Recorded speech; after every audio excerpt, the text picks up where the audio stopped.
Bueno, espero que estén todos bien. El tema de la charla de hoy son los Brahma Viharas y los sentimientos divinos. Eh, Voy a empezar haciendo una pequeña introducción, digamos, los cuatro sentimientos divinos que son meta, se lo suele traducir como amor benevolente o amor amabilidad. Después está karuna, que significa que la traducción es compasión, podríamos decir que es algo así. Después está mudita, que es alegría, se la suele traducir como alegría empática, eh, que es una forma de traducirla. Otra manera de traducirla es alegría que todo lo impregna. Y finalmente upeca, que es ecuanimidad. Bien, estos cuatro sentimientos no son propios, digamos, eh, no son originales del budismo. Eran sentimientos que ya están mencionados en las Upanishad. Los Upanishad son escritos, digamos, brahmánicos anteriores al Buda, más o menos alrededor del siglo X, siglo IX antes de Cristo. Y en las Upanishad se mencionan en realidad solo tres. Uno es bueno, Maitri. Maitri es la versión sánscrita de Meta. El otro que se menciona es Karuna. Y el último es Upeksha, que la versión en Pali es Upeka. El que no figura es Mudita, porque parece ser que Mudita fue un desarrollo posterior, parece que propiamente del budismo. ¿Sí? Eh, entonces, en la época del Buda, estos sentimientos ya eran conocidos como prácticas, como estados mentales a cultivar y a desarrollar. El Buda los toma como cuatro objetos de meditación diferentes para el cultivo de la mente y son objetos de meditación que sirven para desarrollar la mente en diferentes aspectos y que por supuesto tienen su propia,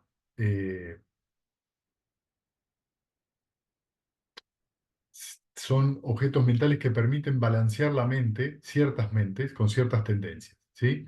Digamos, siempre en la meditación, el objeto de meditación en cuestión tiene que ver con poder llevar a la mente a un estado de balance, a un estado donde sienta estabilidad, sienta que sea posible una tranquilidad mayor y a partir de esa tranquilidad mayor poder observar, poder desarrollar una visión penetrante, una visión cabal más refinada. Entonces, algunos objetos mentales son más propicios para eh, ciertas mentes. Por ejemplo, en el caso de los Brahmaviharas, nosotros tenemos el primero, meta, que suele ser dado para personas que tienen la mente con mucha aversión. ¿Sí? Suele haber, son mentes que se tienden a enojar, la tendencia mental al rechazo o a la aversión en general. Y cuando esa mente tiene esa tendencia, Meta enseguida lo nivela, porque Meta lo que justamente es el antídoto de ese estado mental aversivo, de rechazo, de odio, ¿sí? En diferentes grados. Entonces Meta balancea rápidamente la mente y a la mente le resulta más fácil quedarse en el objeto de meditación y además le es agradable, ¿sí? Por ejemplo, Karuna, que es la compasión, es el antídoto en este caso de la crueldad. La crueldad es cuando la mente conscientemente sabe que está produciendo un daño, sea este físico o verbal, o de intención mental. ¿Sí? Es decir, cuando uno le dice algo a alguien con la intención de lastimarlo, eso es crueldad. Esto se puede dar en una discusión donde empieza a subir de tono, entonces ya no se está hablando de resolver un asunto, sino de tratar de herir a la otra persona. Karuna lo que hace justamente es ablandar a la mente. Todos los Brahmaviharas hacen eso, ablandan la mente, la vuelven menos filosa. Y Karuna justamente lo que permite es observar esa crueldad y dejarla. Y cultiva la compasión, que es la compasión, observar que la otra persona o que la mente de uno está sufriendo y desear que ese sufrimiento termine. O sea, el alivio directo del sufrimiento, eso es compasión. Compasión no es identificarse con el sufrimiento ajeno. Si eso sería lástima. Compasión es observar la condición de sufrimiento de la otra persona o de uno mismo y no identificarse e irradiar igual amor benevolente a esa persona, ¿sí? Entonces, el amor benevolente es desearle que todos los seres sean felices. La compasión es desear que todos los seres abandonen el sufrimiento. Pero como ustedes pueden ver, ya entre el primero y el segundo Brahmavihara hay una diferencia. El segundo implica una cosa más desarrollada de parte del practicante. El tercero, que es mudita, es la alegría empática, se lo dice así porque es la alegría por la alegría del otro. Es decir, cuando a las otras personas les va bien o se sienten bien o tienen prosperidad, uno se alegra por ese logro, por ese beneficio. Y es el antítesis, digamos, de la envidia. Eh, o sea que ustedes pueden ir observando en realidad que vamos de un odio, que es algo bastante obvio en la mente cuando surge el enojo. Vemos que después aparece la crueldad, que es un acto donde necesito intencionalmente querer hacer daño, hasta la envidia. Vamos viendo sentimientos que van cambiando y se pueden hacer un poco más sutiles. Y el último de todo es Upekkha, que es la ecuanimidad, que en sí mismo no tiene opuesto. El opuesto de la comunidad en realidad, de la ecuanimidad en realidad sería el deseo sensual. Entonces, la ecuanimidad es cuando la mente está muy cómoda donde está, sin desear estar en otro lado. O sea, es una mente compuesta, es una mente estable, ¿sí? Entonces es una mente que empieza a ver las cosas tal cual son. Yata bhuta ñanadasam, ¿sí? Las cosas tal cual son. Entonces, observamos que estos Brahmaviharas son pasos paulatinos donde la mente se va volviendo cada vez más tranquila y más, el proceso mental se vuelve más sutil, porque la atención va aumentando en el practicante. Así es como se suele dar esto, cuando se dan estos objetos de meditación, se va haciendo ese proceso paulatino. Entonces, en la misma práctica de los Brahmaviharas, lo que observamos es una profundización de la comprensión de cómo los sentimientos van siendo más refinados, más elevados, y por lo tanto la mente se va volviendo cada vez más estable. Ahora voy a leerles algunos sutas. La mayoría de los sutas que les voy a leer son tres, son cortitos. Están relacionados con el amor benevolente, sobre todo, excepto el último que voy a leer, que es un poquito más largo, que habla de los cuatro Brahmaviharas. El primero que les voy a leer es un sutta muy corto, que es del Anguttara Nikaya, de los sermones numerados, de la colección del número 11, y el sutta en particular es el 15, ¿sí? Que se llama Metta, amor benevolente. Entonces dice así: Bhikkhus, ténganme un poquito de paciencia porque está en inglés. Cuando la liberación de la mente a través del amor benevolente ha sido buscada, desarrollada y cultivada, hace de vehículo y de base, se consolida y está debidamente tomada en entrenamiento, se surgen o son esperables 11 beneficios. ¿Sí? Es decir, cuando uno cultiva el amor benevolente, lo desarrolla, lo profundiza, se esperan 11 beneficios. El primero es que uno duerme bien. Esto es muy importante porque cuando uno tiene la mente entonces imbuida de amor benevolente, duerme bien. Lo segundo es que se despierta feliz. Lo tercero es que uno no tiene pesadillas ni malos sueños. Esto es tal cual, ¿eh? Tal cual. Cuando la mente está en ese estado no pasa ninguna de estas tres cosas. Uno es agradable a los seres humanos. Es decir, cuando uno tiene una mente imbuida de amor benevolente es agradable para el que está al lado. También es agradable a cualquier espíritu. Y en este caso está hablando inclusive de un fantasma o inclusive de otros seres de otras dimensiones, dentro de los planos de existencia. Las deidades lo protegen a uno. ¿Por qué esto es así? Porque en realidad cuando uno irradia amor benevolente, debido a que el amor benevolente tiene, dentro del sentimiento hay alegría y hay otros sentimientos que se van moviendo, muchos devas se alimentan de esa alegría. Entonces suelen acercarse. ¿Sí? O sea, el alimento es la alegría.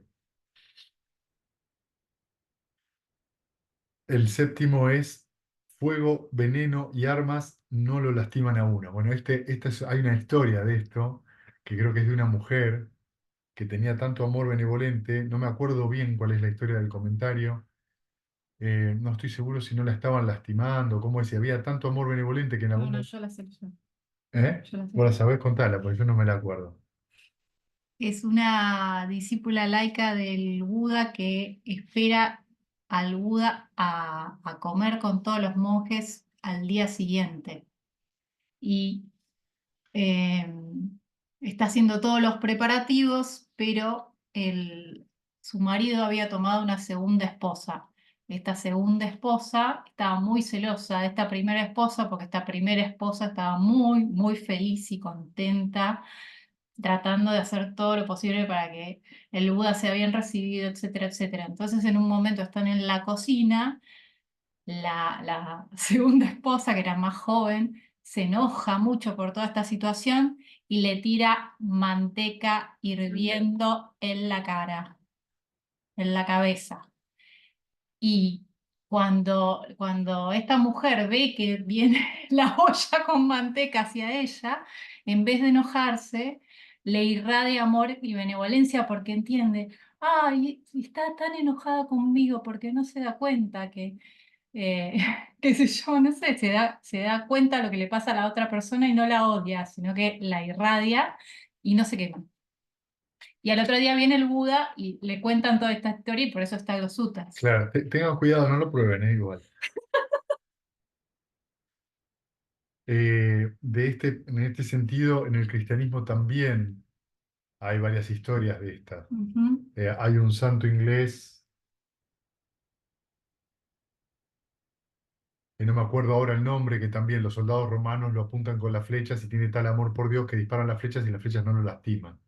Ah, sí, son... No sé si no es San Blas, no me puedo acordar. No, No me acuerdo el nombre del santo, pero también le ocurre lo mismo. Es tanto el amor que tiene.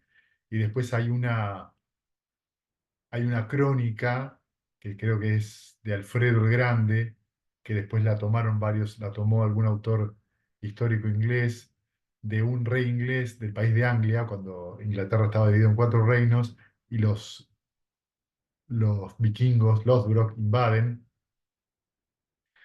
eh, ven la pintura. Entonces le preguntan de qué se trata la pintura y no. este rey que estaba ahí, le cuenta la historia de este santo cristiano que realmente no recibe las flechas por el amor de Dios. Entonces dice, bueno, ¿vos crees en Dios?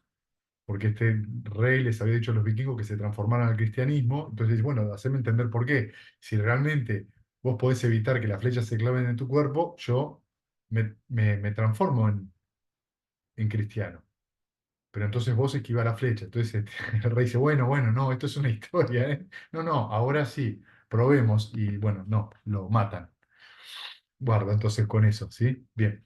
Lo que está diciendo un poco es eso, ¿sí? Tiene mucho que ver también desde un punto de vista mental, cuando la mente está imbuida de amor benevolente y la mente irradia cuando ocurre una agresión verbal de afuera, o inclusive a veces una agresión física, uno puede ver muy rápidamente el estado mental de la otra persona y no reacciona, porque le da tiempo a la mente, como está tan imbuida de ese amor, le da tiempo a la mente a observar si surge algún tipo de aversión en la mente de uno, dejarlo ir y observa la situación desde otro lugar. Fíjense, el octavo beneficio de esto es la mente de uno rápidamente se concentra. Es decir, que cuando uno practica el amor benevolente, rápidamente el samadhi ocurre. ¿Sí? ¿Por qué? Porque la mente no tiene conflictos. Y esto es muy importante y es verdad que ocurre muy rápidamente porque una mente imbuida de amor benevolente no rompe los preceptos. No es una mente que va a entrar en conflictos porque justamente el conflicto tiene que ver con la aversión. Entonces, cuando una mente está muy aversiva, es muy difícil que se estabilice. El noveno beneficio es que la complexión del rostro es serena y por lo tanto bella. El décimo es que uno muere con la mente clara. Cuando uno ha cultivado el amor benevolente, la mente está clara. ¿Sí? Fíjense, entonces, cuántas relaciones tiene el amor benevolente con los preceptos, que es en realidad ese sexto precepto que no existe como relatado en el budismo, porque es no voy a tomar ninguna vida, porque si yo tomo una vida, estoy necesariamente teniendo la mente en un estado malsano. No voy a tomar lo que no es dado, no voy a mentir, no voy a decir palabras agresivas, no voy a calumniar, no voy a hacer chusmerío, no voy a tomar alcohol y drogas y no voy a tener una vida sexual que me lastime o lastime a otros. Pues fíjense que estos cinco preceptos son no, cinco no. El sexto es voy a ser amoroso y benevolente con todos los seres vivientes, que es un resumen en realidad de estos cinco no. Entonces, el amor benevolente cuando se cultiva es esperable esto, que uno tenga la mente clara. El onceavo es que si uno no penetra más allá, digamos, es decir, que si uno no llega a tener eh, ningún estado noble, o sea, no llega a ninguno de los estados de santidad, lo que le espera es renacer en el mundo de Brahma, ¿sí? Los mundos de Brahma son los que corresponden del primero al cuarto yana,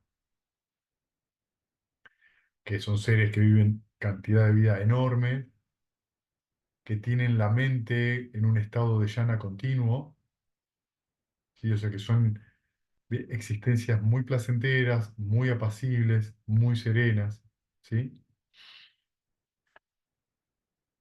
Cuando entonces, Vicus, la liberación de la mente a través del amor benevolente ha sido repetidamente buscada, desarrollada y cultivada, se hace un vehículo y una base,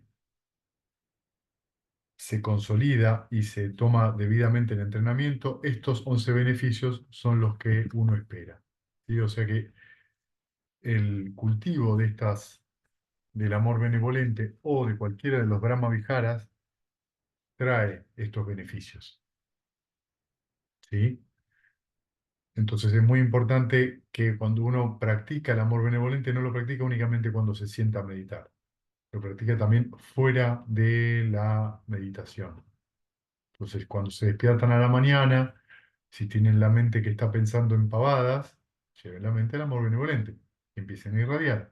Tómense 1 o 2 minutos y después empiecen el día con ese estado mental y van a ver que toda la perspectiva del día cambia. O sea que es muy interesante si uno va a hacer planes, haga planes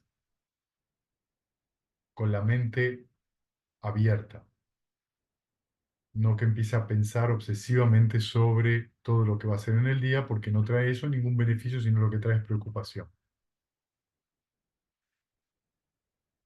Bien, el otro, el otro sutta que les voy a leer, en realidad es un gran poema, y porque esto es del Sutta Nipata. El Sutta Nipata está dentro, digamos, del Kudaka Nikaya, que son los sermones pequeños o sermones varios. Y el Sutta Nipata es una sección muy antigua dentro del Canon Pali, donde se cree que muchas de estos suttas fueron realmente eh, dichos por el Buda, declarados por el Buda. Inclusive eh, fueron, no fueron, fueron compilados después, pero por eso tienen formas de, en general, discursos que son o poesías o discursos cortos, como los del Dhammapada. Entonces, este discurso, que es el Sutta Nipata 1.8, es Metta Sutta, ¿sí? Es el discurso sobre el amor benevolente. Ustedes acá también tienen un paralelo, también dentro eh, del Kudaka Nikaya 9, ¿sí? Dentro de la misma colección, este sutta está repetido. Entonces dice así: estos son los hechos meritorios que deben ser realizados por el hombre virtuoso que pretende alcanzar el entendimiento profundo. ¿Sí? Debe ser competente, recto, además de íntegro, fácil de ser instruido, apacible en su forma de hablar y no orgulloso, contento y de fácil manutención, habiendo tenido pocas obligaciones y un estilo de vida frugal. Sus facultades sensoriales calmadas, debe ser prudente, no imprudente ni ávido de relaciones cercanas. Esto está aplicado sobre todo a los monjes. No debería hacer ni la más mínima cosa que podría ser considerada por los sabios como censurable. Que todos los seres vivos disfruten de la seguridad y sean felices. Cualquier ser vivo que exista, el que se mueve o permanece firme, sin excepción, el que es largo y grande, el de mediano tamaño o corto, el sutil o el burdo, el que puede ser visto o el invisible, el que está viviendo lejos o cerca, el que ya llegó a la existencia o el que está por nacer, que todos los seres vivos sean felices. Un hombre o una persona no debe engañar a otra. Una persona no debe menospreciar a otro en ningún lugar. Movido por el odio o la repugnancia, uno no debe desear al otro el sufrimiento. Al igual que una madre protege a su hijo con su propia vida, su hijo único, uno debería irradiar el corazón inconmensurable hacia todos los seres vivos. El amor benevolente hacia el mundo entero. Irradiar el corazón inconmensurable, arriba, abajo y alrededor, sin obstrucción, sin animadversión y sin odio, estando de pie o caminando, sentado, acostado, siempre que uno esté libre de modorra, debe practicar esta atención consciente. Esto es lo que se llama una morada celestial aquí y ahora, no asumiendo creencias, siendo virtuoso y consumado en la visión penetrante, habiendo subyugado la avidez y los placeres sensuales, ciertamente uno no se dirige más al seno materno. ¿Sí?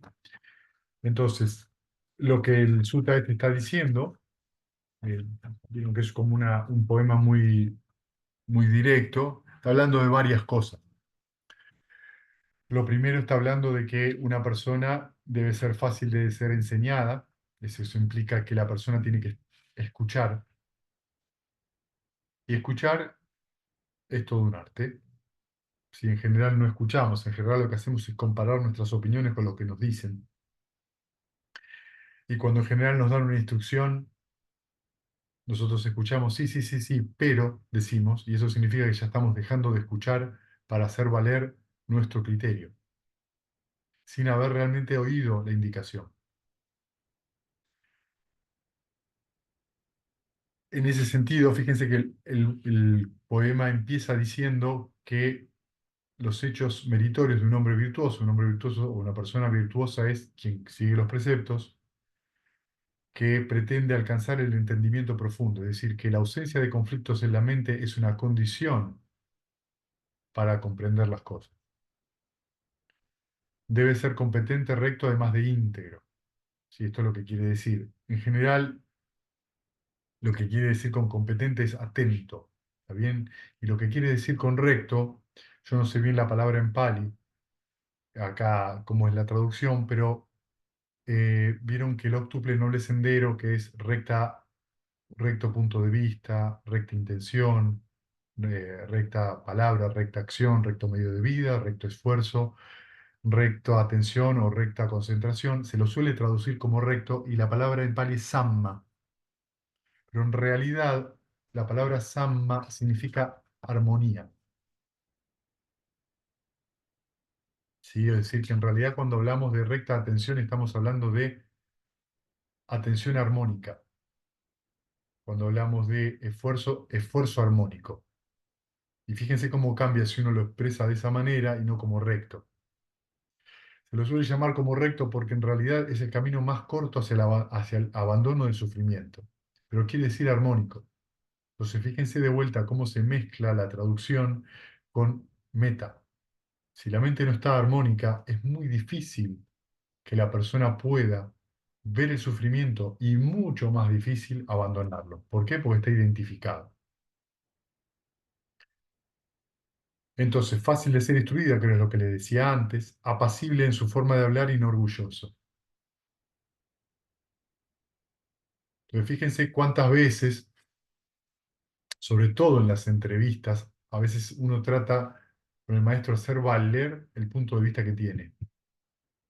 No, yo me siento mal porque me pasa esto, porque me pasa otro, y esto ya lo sabe todo. Y sin embargo sigue sufriendo. En realidad no sabe nada. Si sufrís es que no sabés.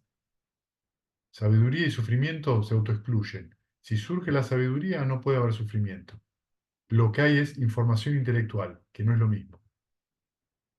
Sabiduría implica el origen dependiente. O sea, implica que yo entiendo la condición por la cual surge el estado mental y puedo comprender que es impermanente y puedo comprender que lo puedo abandonar. Por ende, no hay sufrimiento. Mientras no esté pasando eso, no estoy viendo las cosas claramente. Entonces, fíjense que después dice que tiene que ser contento y de fácil manutención. Es decir, una persona que en realidad está feliz. Y la felicidad no tiene que ver con que si me dijeron que soy lindo, que soy bueno, que soy nada. Tiene que ver con el estado mental. ¿A dónde oriento mi mente? Sus facultades sensoriales calmadas, ¿sí? Quiere decir que en realidad uno no va detrás del deseo sensual. No es que no lo pueda tener, no se obsesiona con eso.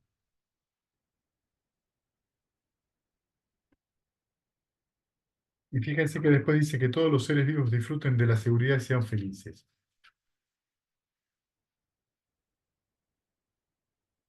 Luego habla de que menciona los preceptos, claramente. No debe engañar, o sea, no debe mentir, no debe menospreciar, hablar mal. Es decir, no debe moverse, moverse en la vida, actuar de palabra, físicamente, movido por esa intención mental malsana, el odio o la repugnancia.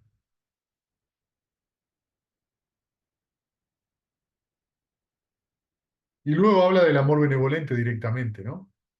Inconmensurable, que se irradia en todas las direcciones. Ustedes van a encontrar en los sutas que son 6 direcciones, ¿sí? Adelante, atrás, derecha, izquierda, arriba y abajo. Y en los comentarios, en el Abhidhamma, van a encontrar, o en el Visuddhimagga, 10 direcciones. Con que hagan las 6 direcciones alcanza. Y finalmente, el sutta termina diciendo que una persona que cultiva esto y que lo desarrolla, va terminando subyugar la avidez, los placeres sensuales y puede lograr el arajantado. O sea que cualquiera de los cultivos de estos 4, meta, karuna, mudita o upeka, cualquiera de estos 4 cultivos puede llevar irremediablemente a el nirvana. ¿Sí? Pero fíjense cómo en realidad el cultivo de los Brahma Viharas lo que va haciendo es que, ¿qué cosa esencialmente va haciendo? Va haciendo más blandita la mente, la va haciendo más suave. va haciendo que los contornos que tiene la mente, que son tan filosos, que están directamente relacionados con la opinión personal, son más suaves. Y eso hace que sea más fácil después la vida, que yo pueda escuchar con más atención, que pueda tener en, en importancia tanto mi opinión como la opinión del otro y ver que son opiniones, no necesariamente realidades, ¿sí? Sino que las opiniones se expresan en una circunstancia en particular para poder, en tal caso, resolver una situación. Entonces, si uno toma la opinión de uno como un elemento más en una situación que puede o no ayudar a la situación, van a ver que la opinión deja de tener peso. Ahora, si mi opinión es la verdad, o a través de mi opinión va mi identidad, lo más probable es que tenga conflictos, porque esto se hace así y de ninguna otra manera. Entonces, la opinión personal tiene un peso muy importante, en, muchas veces en el detrimento del cultivo de los Brahmaviharas. Pero cuando yo tengo la mente imbuida de amor benevolente, o de compasión, o de ecuanimidad, o de alegría empática, puedo ver la situación de otra manera. ¿Qué significa ver de otra manera? Que puedo ver otras condiciones en ese mismo momento y tomar otras decisiones. No es que no tenga opinión, solamente que no soy títere de esa opinión. Y esto es muy diferente.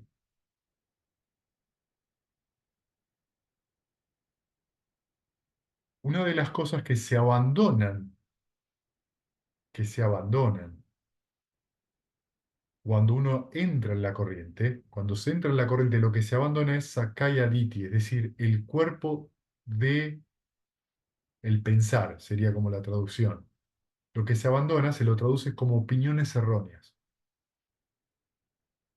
Eso está directamente relacionado con que lo que sucede cuando se entra en la corriente es que hay una visión de que la identidad no existe, de que solamente es un concepto. Como la identidad no existe, las opiniones tampoco pierden todo el peso. De ahí a que uno de los factores para entrar en la corriente sea oír. Tenés que oír, pero para poder oír, momentáneamente tu mente tiene que estar en silencio. ¿Por qué? Porque si no vas a volver a hacer lo mismo. ¿Por qué el Buda dice opiniones erróneas? ¿Por qué le pide al practicante negro, fíjate lo que estás haciendo, fíjate qué estás pensando y observa dónde te conduce esa manera de pensar que termina siendo una manera de hablar y una manera de actuar? Si esa forma te está llevando a sufrir a vos y al de al lado, no está bueno. No vas en el sentido de una visión armónica, sino todo lo contrario. Ok, entonces uno dice, bueno, te entiendo, sí, es verdad. Yo me doy cuenta que muchas opiniones que yo tengo me llevan al conflicto, con mi familia, con mi pareja, con mis hijos, con mis padres. Pero me doy cuenta que cuando llega el momento donde yo estoy por hablar con otra persona, es muy fuerte lo que me pasa muy rápido. Rápidamente tomo partido, rápidamente abro la boca. Y esto sucede por dos cosas. Primero, que no escuché. No estoy escuchando lo que está diciendo la otra persona. Es decir, que la mente no está en silencio, ya está pensando. Segundo, el silencio entonces es de ayuda. Pues si yo me callo la boca y observo la reacción de la mente, me va a resultar mucho más fácil no abrir la boca para seguir el conflicto, para no echar más leña al fuego. Y el otro aspecto es el desarrollo de los Brahmaviharas. Si la mente se acostumbra a practicar sobre el amor benevolente, la compasión, la alegría empática o la ecuanimidad, la mente va generando una pequeña pausa antes de abrir la boca y decir algo que después uno se va a arrepentir. Porque entiende que el estado mental en el que está no es para hablar, es para callarse. No hay nada para decir positivo si uno está enojado. en general lo que va a haber es más conflicto. Entonces, por ahí me callo, me irradio a mí mismo, le irradio a la otra persona y por ahí no sea el momento para hablar. Entonces, el entrenamiento de la mente a través de los Brahma Viharas te va dando paulatinamente una pausa, un colchón antes de abrir la boca. También nos vamos a dar cuenta que muchas veces es mucho más útil quedarse en silencio y no decir nada, porque la opinión, por ejemplo, puede no ser bien recibida, porque la opinión no es precisa. ¿Cuántas veces les pasó que por ahí dijeron algo y después se dieron cuenta de que la otra persona estaba en una condición por ahí, no se sentía bien, estaba cansado, y uno no observó eso, solo observó lo que dijo, lo tomó personal y ahí se fue todo al diablo? En cambio, por ahí uno observa que la persona está cansada, que está teniendo un problema o que no se siente bien, y en algún momento, cuando uno observa eso, dice, claro, no le voy a contestar porque no está en momento para oír. Por ahí, simplemente irradiándolo y quedándome en silencio, se produce otro tipo de acción, por ejemplo, darle un abrazo, cambiar el tema, porque no es el momento de hablar de eso. ¿Querés un tecito? Y la situación pasa por otro lado. ¿Cuánto tengo que hacer eso? ¿Cuándo? Todo el tiempo, en realidad. Todo el tiempo que mi mente busque estar en ese estado mental, porque eso me da claridad. No porque hay que ser buenito, por favor, ¿eh? No estamos hablando de ser buenitos. Estamos hablando de que el amor benevolente es un objeto mental que nos permite claridad para observar las condiciones. Lo que no quita que en ese estado de amorosidad uno pueda hacer a veces una crítica bastante fuerte a la otra persona, que son dos cosas distintas. Uno puede hacer una crítica fuerte a la otra persona irradiándole amor benevolente y mostrarle, mira, te pasó esto, te pasó esto y te pasó esto. Te pasó esto ayer, te pasó esto anteayer y esto. Te pasaron estas situaciones. Cómo actuaste en esas situaciones te produjo malestar a vos y a los que te rodeaban. Presta atención. Algo te está pasando en tu mente que te hace decir las cosas de mala manera, actuar de mala manera, porque no estás observando esas condiciones. Vos le estás haciendo una crítica abierta y le estás mostrando acá, acá, acá y acá. Y la otra persona te va a decir, ah, gracias, a mí no me importa. Y no, listo, vos ya se lo dijiste, ahí termina tu competencia. El resto es cuestión del otro. Entonces, no se lo estás diciendo para marcarle que es una mala persona, esto es lo importante, sino que está teniendo actos que la están lastimando, que es completamente diferente como perspectiva.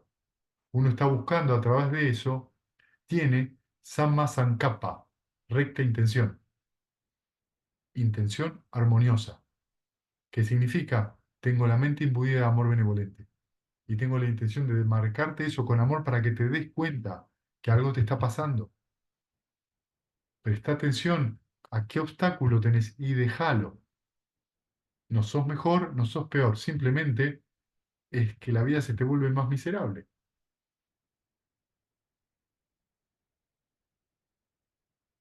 Y esto es completamente diferente a ver la vida blanco y negro, bueno y malo. Es muy importante que nos demos cuenta. O sea, no es que uno irradia amor benevolente y es políticamente correcto o tiene una sonrisa falsa en el rostro. No, la sonrisa es porque la mente está en ese estado y es un entrenamiento. Entonces el Buda dice que hay que entrenar ese estado mental, no que te lo van a regalar desde afuera, que va produciendo el desarrollo de este entrenamiento con los cuatro Brahmas Vihara cierta soberanía mental. Empiezo a que mi mente, la felicidad en la mente depende de donde yo la oriento. Y esto nos da como introducción el siguiente, que es un sutta muy importante, que se llama Metta Sahagata Sutta, que es el discurso conectado con el amor benevolente, y dice así, en esta ocasión el bienaventurado estaba morando, perdón, es del Samyutta Nikaya, son los sermones conectados temáticamente, 46, la colección 46, Sutta 54. El bienaventurado estaba morando entre los Koliyan en una de sus ciudades de nombre Haridawasana. Entonces una mañana un grupo de los monjes se vistió y tomando sus cuencos y hábitos exteriores entró Jalida para mendigar comida, ¿no? Entonces era muy temprano y se fueron al parque de los ascetas errantes, ¿sí? Cuando llegaron ahí, eh, los monjes llegan al parque de los ascetas errantes donde había otros credos, otras personas. Los ascetas errantes le dicen a los monjes, le dicen lo siguiente: amigos, el asceta Gotama enseña el Dhamma a sus discípulos de la siguiente manera: venid monjes, abandonad los 5 impedimentos, que son los 5 obstáculos, las corrupciones mentales que debilitan la sabiduría y permanecer impregnando un cuarto con la mente imbuida de amor benevolente. De la misma forma, el segundo, tercero, cuarto cuadrante, tanto por encima como por abajo, alrededor y en todas partes, para todos como a sí mismo, permanecer impregnando el mundo entero con la mente imbuida de amor benevolente, abundante, exaltada, inconmensurable, sin hostilidad ni animadversión. Además, permanecer impregnando un cuarto con la mente imbuida de compasión hacia todos los cuadrantes, de alegría empática, ecuanimidad, ¿no? Entonces, estos ascetas le dicen esto a los monjes. Y los ascetas dicen después: nosotros también enseñamos el Dhamma a nuestros discípulos de la misma manera, es decir, que le enseñan supuestamente lo mismo. ¿Qué significa esto? ¿No? Que parece que todos en ese momento en la India enseñaban algo parecido. Entonces le preguntan los ascetas errantes: así que, amigos, ¿cuál es la diferencia, la distinción, la divergencia entre la asceta Gotama y nosotros en consideración a la enseñanza de un Dhamma y otro, o en consideración a una forma de instrucción u otra? Entonces los monjes, sin haberse deleitado en las palabras de los ascetas errantes, ni tampoco haberlas rechazado, se levantaron de sus asientos y se fueron de allí pensando: vamos a aprender el significado de esta declaración en presencia del bienaventurado. Entonces fíjense que los monjes no rechazan lo que dicen, tampoco lo discuten, no lo aceptan. ¿Por qué? Porque probablemente eran monjes que no tenían mucha instrucción. Pero está bueno esto, ¿sí? Porque fíjense lo que están diciendo estos monjes. O sea, hay un acto de humildad ahí. Ya, yo estoy aprendiendo esto, no entiendo bien la diferencia porque ustedes dicen lo mismo que nosotros, no sé si es lo mismo, pero no se ponen a discutir. Pero vieron que en general uno sí se pone a discutir, aunque no sepa de qué está hablando, uno se pone a discutir. Y fíjense sobre esto: si hablamos de política, uno no tiene toda la información, pero discuten posiciones. Si uno habla de deporte, de lo que pasa en River, de lo que pasa en Boca, o de lo que pasa en el Real Madrid o en el Barcelona, uno discute posiciones. Entonces fíjense que uno a veces habla con muy poca información. En otras palabras, no sabe las condiciones reales, pero se abre mucho la boca. Hay un conflicto en Medio Oriente y de repente todos sabemos lo que tiene que hacer cuando ni siquiera vivimos en Medio Oriente. Lo que nos llega a nosotros son refritos de refritos de refritos. No sabemos. Y hablamos y discutimos sin saberlo, porque estamos viendo a través de la visión de un periodista que cree lo que cree, que ve lo que ve, y estamos viendo una placa en un televisor y tomamos partido. La mente toma partido rápidamente. Cuando la mente toma partido, se apega a una opinión, que es la que más cómoda nos queda por nuestra educación, por nuestra forma de pensar, por nuestra religión, por lo que fuera.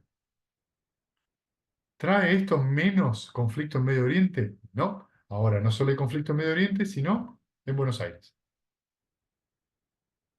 Y esto es muy importante que nos demos cuenta. ¿Para qué vamos a hablar de un tema que en realidad no conocemos, no sabemos y que nos intenta traer claridad? Se intenta ver quién tiene razón.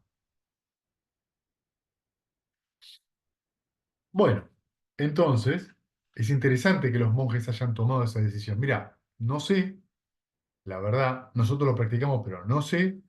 Vamos a preguntarle al Buda, que en definitiva es lo importante. ¿Cómo aclaramos nuestro entrenamiento?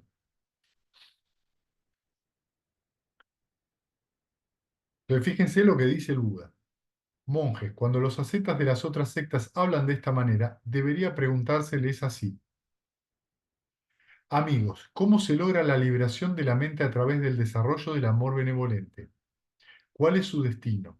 ¿Cuál es su culminación, su fruto y su meta final? ¿Cómo se logra la liberación de la mente a través del desarrollo de la compasión? ¿Cómo se logra el desarrollo a través de la alegría empática? ¿Cómo se desarrolla la liberación de la mente a través del desarrollo de la ecuanimidad? ¿Cuál es su destino, su culminación, su fruto y su meta final? Es decir, que el Buda coloca, coloca los Brahma Viharas en un entrenamiento como una forma de cultivo, no para pegarse. Y entonces dice, siendo preguntados de esta manera, aquellos ascetas errantes no serían capaces de responder y hasta podrían contrariarse. ¿Por qué? Porque eso no está dentro de su dominio. Yo no veo a nadie, monjes, en este mundo con sus devas, maras y brahmas, en esta generación con sus ascetas y brahmanes, con sus devas y seres humanos, que pueda responder satisfactoriamente estas preguntas, excepto el Tathagata, el discípulo del Tathagata, o alguien que lo haya escuchado de ellos. Si lo que está diciendo el Buda, y esto es lo que yo les decía al principio de la charla, cambia la perspectiva de los Brahma Viharas, como también cambia la perspectiva de los yanas. El Buda los coloca dentro de un entrenamiento en función de algo, no para pegarse en sí, sino en función de algo. Entonces dice, y como es, monjes, el desarrollo de la liberación de la mente a través del amor benevolente, ¿sí? ¿Cuál es su destino, culminación y su fruto? Y fíjense, he aquí, monjes, el monje desarrolla el factor de la iluminación de la atención, acompañado por el amor benevolente. Desarrollo el factor de la investigación a través del amor benevolente, factor de la energía, de la alegría, de la tranquilidad, de la concentración o quietud y de la ecuanimidad acompañado por el amor benevolente, establecido en la reclusión, desapasionamiento, el cese, madurando en la liberación. Es decir, que los cuatro Brahma Viharas cultivan los 7 factores de la iluminación. Y esto es muy importante porque los 7 factores de la iluminación son 7 estados mentales que que uno cultiva cuando medita y también cuando no medita, pero la mente está alrededor del amor benevolente. ¿Por qué? Si yo tengo amor benevolente, significa que tengo atención plena, que es el primero de los factores. Eso, si yo tengo atención plena, tengo investigación, que es el segundo, tengo curiosidad con el amor benevolente. Si yo tengo el segundo, que es investigación, la investigación, ¿qué me trae? Energía mental, que es el tercero. La energía sobre el amor benevolente me va a traer alegría, que es el cuarto. Esta alegría me va a traer el quinto, que es tranquilidad. Cuando la mente está alegre, luego viene la tranquilidad irremediablemente. Surge una sensación de tranquilidad, de comodidad. Y esa tranquilidad me permite que la mente se concentre, que es el sexto. ¿Qué significa que se concentra? Que queda aquietada sobre el objeto de meditación. Esa quietud mental sobre el objeto de meditación hace que se estabilice la mente, se componga y me permita desarrollar el séptimo, que es la ecuanimidad, que es empezar a través de esa mente ecuánime a ver las cosas tal cual son. Entonces tenemos un desarrollo de un objeto de meditación que al cultivarlo me va desarrollando sabiduría, que son los 7 factores de la iluminación, que son parte de la sabiduría, porque son condicionados entre sí.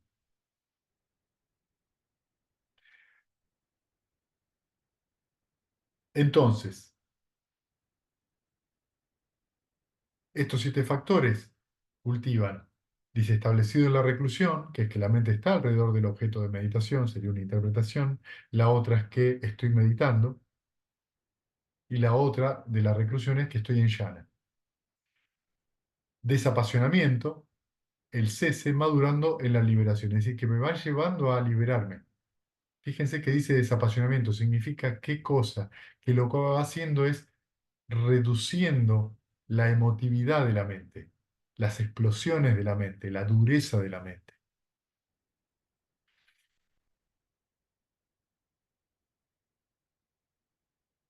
Después dice, si desea esto, que permanezca percibiendo lo repulsivo, lo no repulsivo, entonces permanece percibiendo lo repulsivo de esta manera. Y hace este juego, ¿sí? Es decir, significa que la mente está ecuánime y puede ver claramente lo repulsivo y lo no repulsivo. Se empieza a observar todos estos tipos de percepciones de otra manera. Observa todos los patrones de la vida de otra forma. Por ejemplo, puede observar que la opinión que uno tuvo con respecto a algo, en el momento en que dio la opinión le parecía muy agradable su opinión y muy atinada. Luego, con la mente más calma, se da cuenta de que esa opinión no está buena y produjo mucho daño. Es decir, algo que yo creía que no era repulsivo, lo percibo como repulsivo. ¿Qué significa esto? Que el cultivo de los Brahmaviharas, que desarrollan los 7 factores, va cambiándome la perspectiva. Va volviendo una perspectiva más armónica, más precisa de la realidad. Y no mi fantasmeada mental, mi fantasía de lo que yo creo que debería ser o no ser.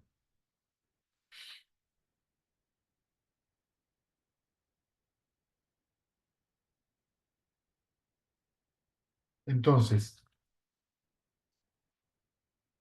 cuando empieza a poder percibir estos factores, el sutta termina diciendo que ecuánime permanece ecuánime, atentamente consciente y con clara comprensión. O más, puede entrar y permanecer en la liberación de la hermosura. Monjes, la liberación de la mente a través del amor benevolente tiene la hermosura como su culminación. Yo declaro para un monje sabio que no ha penetrado la liberación superior. ¿Qué quiere decir la hermosura? El cuarto yana.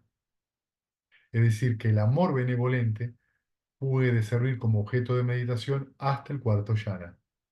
¿Sí? Porque la mente en el cuarto yana es bella, es estable, es abierta, es clara, es luminosa y tiene eso como límite el amor benevolente. Luego habla de la compasión y utiliza exactamente lo mismo, las mismas fórmulas lo declara el Buda, pero que tiene como límite la compasión el primer ayatana inmaterial, es decir, la esfera del espacio infinito. Yo puedo tener como objeto de meditación la compasión y atravesar los 4 yanas primeros, y voy a llegar como mucho hasta el quinto, que es la esfera del espacio infinito. Más allá, ya no puedo seguir con el objeto de meditación de la compasión porque es muy eh, grosero, muy burdo para los estados que siguen. Luego, con la alegría empática, que es el tercer Brahmavihara, voy a tener como límite la esfera de la conciencia infinita. Y finalmente, Upeka, que es la ecuanimidad, tiene como límite el séptimo yana, que es la esfera de la nada, ¿sí? Que es cuando la mente está acompañada de una profunda, profunda ecuanimidad y, en este caso, el objeto de meditación va a ser la ecuanimidad misma.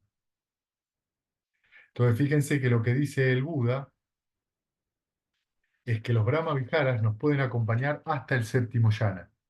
Más allá ya no pueden porque en la esfera de ni percepción y no percepción es una esfera demasiado sutil para prácticamente cualquier objeto de meditación. Por eso, en ese sentido, ese último yana es la misma mente en general lo que se utiliza como objeto de meditación. Entonces, es muy importante que observemos cómo los 4 Brahma-viharas son tan útiles para la meditación como para la vida diaria. Y hay una relación simbiótica. O sea, que los Brahma-viharas no son únicamente para practicar y renacer en un mundo superior, ni para ser buenos, no. Son conducentes a la sabiduría aquí y ahora. Y y tienen como, conducen a la liberación final.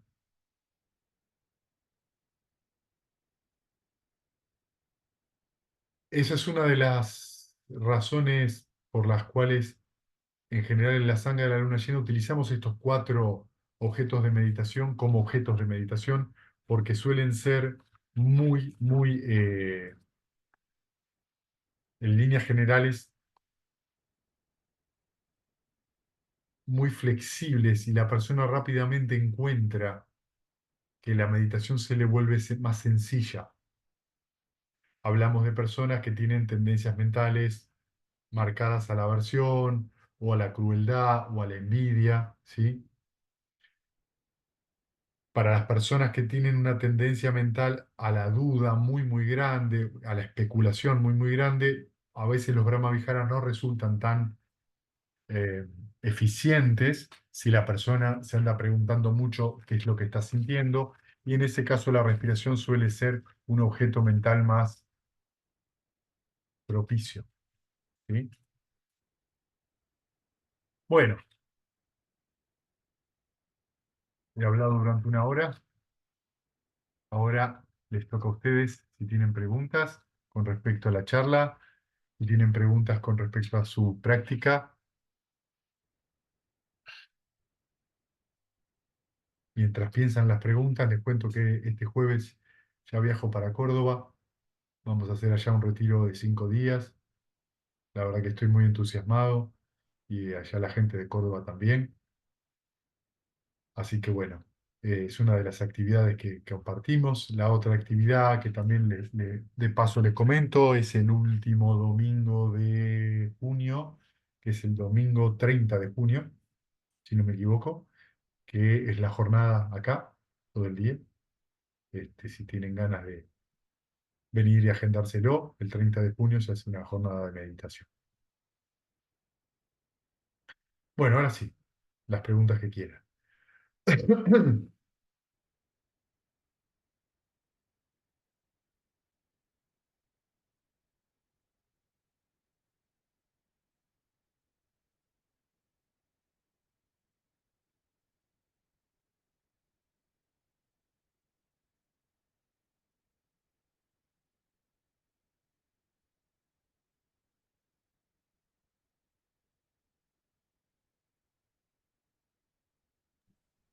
Yo voy a preguntar, Fede, Sí, adelante. cuando hablas de meta y todo este objeto de meditación, para mí es fácil en la meditación encontrar eso, me hallo, pero en el día a día cuesta, y en familia, en pareja, en trabajo, cuesta más. ¿Cómo haces para traer eso y no enroscarte, no engancharte? O como decís vos, intercambiar no son opiniones o de estar intercambiando opiniones, sino engancharse y no enroscarse. Yo te voy a decir algo que es muy útil.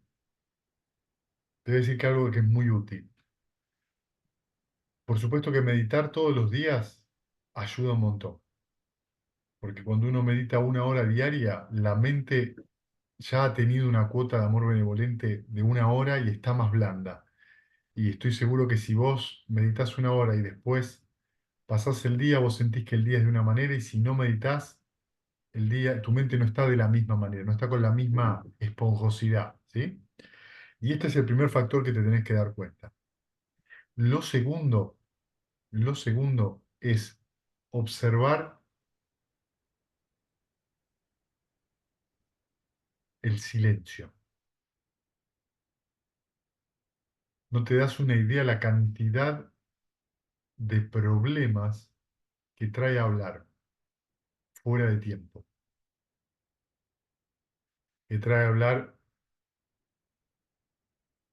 digamos, no con la intención de armonizar, no con la intención de aclarar, no, no, hablar fuera de tiempo es una de las cosas fuera de tiempo o no con buena intención. Entonces, si vos con la mente imbuida de amor benevolente te tomás la situación como una cosa a observar, lo que hace tu mente y lo que hace el otro, vas a descubrir un montón de patrones propios. Y te vas a agradecer haberte callado la boca, porque te vas a dar cuenta que la mente reacciona como el payaso, ¿viste? ¡Pam! Que resorte. Bueno, es tan rápido que uno no se da cuenta y de repente está actuando eso que pensó, que en realidad no lo reflexionó. El noble silencio. Mirá, yo en los retiros, en los últimos retiros del año pasado, los de 10 días, les hablé del noble silencio. Mucho no duró, porque a mí no me interesa imponer al practicante que haga el noble silencio. El practicante tiene que aprender que cuando está callado, tiene más energía para observar la mente y menos para hablar pavadas. Sobre todo la charla social, ¿viste? Porque si hablamos del Dhamma, hablemos todo lo que vos necesites. Pero la charla social, che, qué lindo esto, ay, sí me encantó, ay, eso es charla social. No es necesaria en un retiro, ¿no? Si yo le quiero hacer un cumplido a una persona, se lo puedo hacer.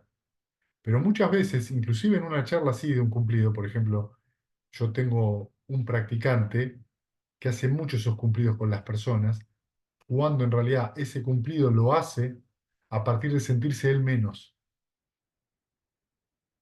Y tiene esta costumbre de lisonjear. No, vos sos re groso, no, vos sos esto, no, vos sos lo otro. Está lisonjeando porque de esa manera consigue afecto. Es mejor que se calle la boca porque todo eso actuado lo que produce es que aumenta esa sensación de sentimiento de inferioridad, que es una tontería, es una identificación. Viceversa, el otro que habla para decirle lo que vos tenés que hacer es esto, esto, esto.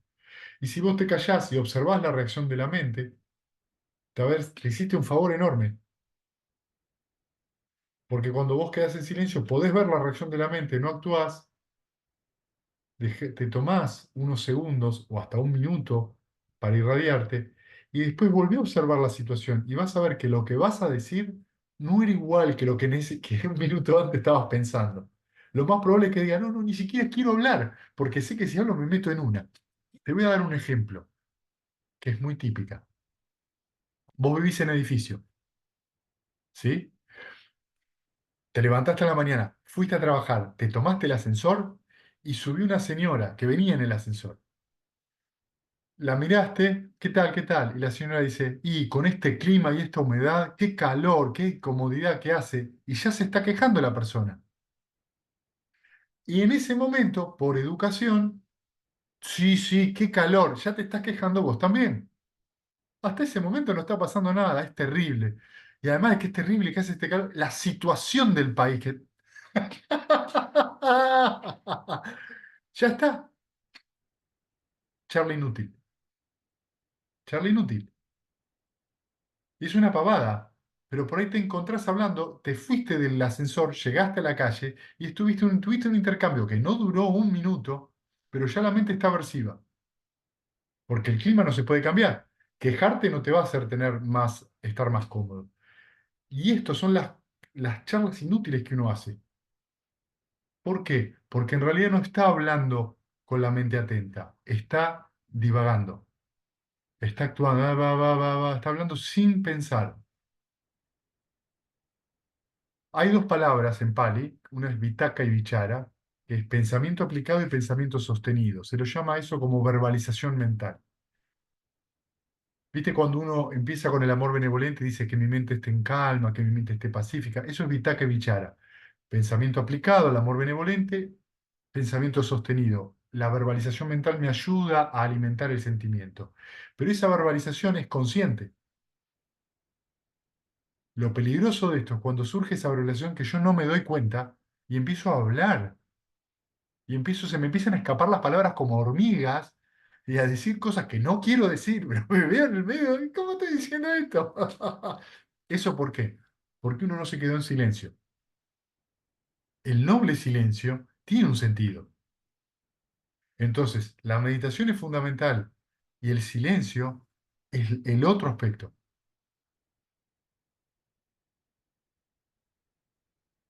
Y te lo dice alguien que habla mucho.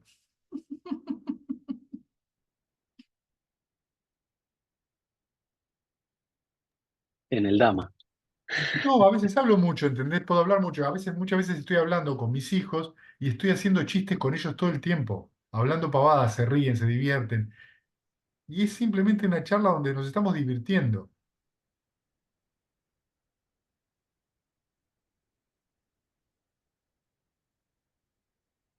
Y siempre es esto, lo que uno no ve, la cantidad de veces que uno pone el pie en el freno y se queda en silencio y no dice nada. porque no suma. No, pero yo quiero decir lo que yo pienso. Guárdatelo, porque lo que vos pensás no es lo que yo siento. ¿A quién le importa? A mí, sí, pero cuando abrís la boca resulta que se hace un tsunami. ¿Para qué? Porque ahí donde viene algo que es esto, Samma Sankappa, ¿cuál es la recta intención?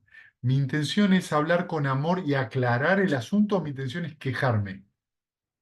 Y de paso que me quejo, te critico, soslayadamente o no tan soslayadamente.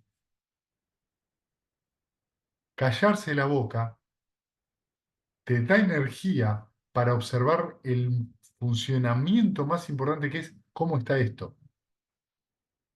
Una de las ventajas de los retiros es que estás, como meditas 7 horas, estás callado la boca. Che, qué bien que me siento. ¿No tendrá algo que ver con que no estás hablando? ¿No estás hablando pavadas? ¿Que de otra manera sí estarías hablando, intercambiando charla inútil? Sí,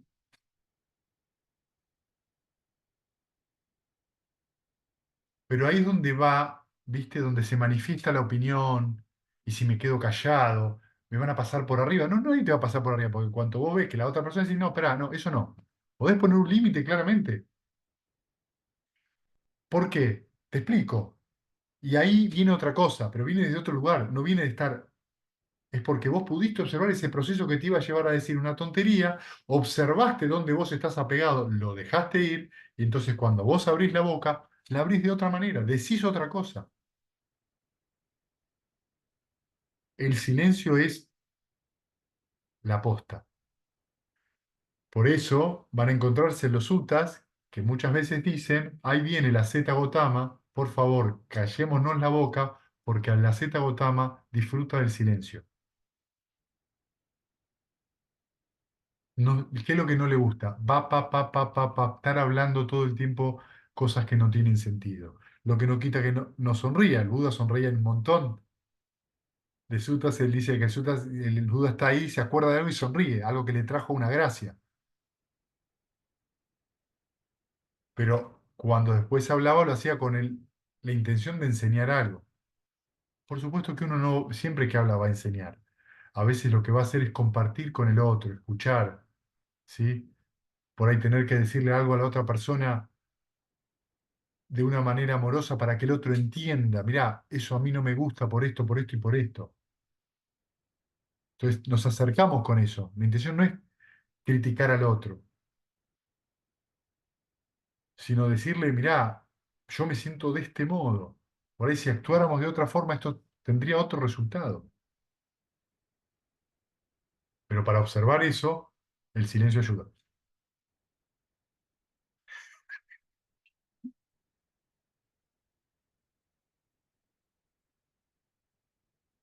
Bien, ¿alguna otra pregunta?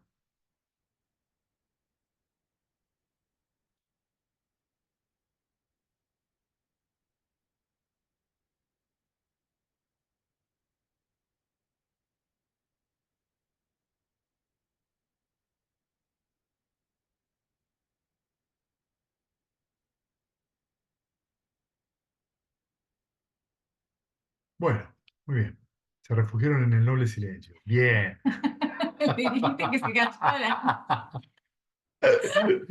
Qué bueno. Buenísimo. Bueno, gente, muchas gracias por compartir la charla. Compartamos mérito, ¿sí? Abran los micrófonos.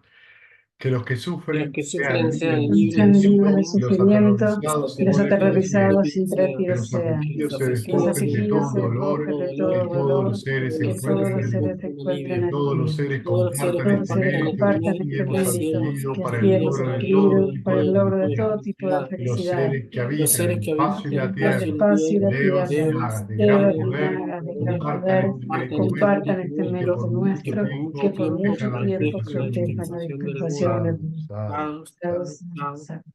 Gracias, gente. Buen fin de semana. Nos vemos Gracias, igual. Fede. Gracias. Chau. Chau, chau, chau. Chao.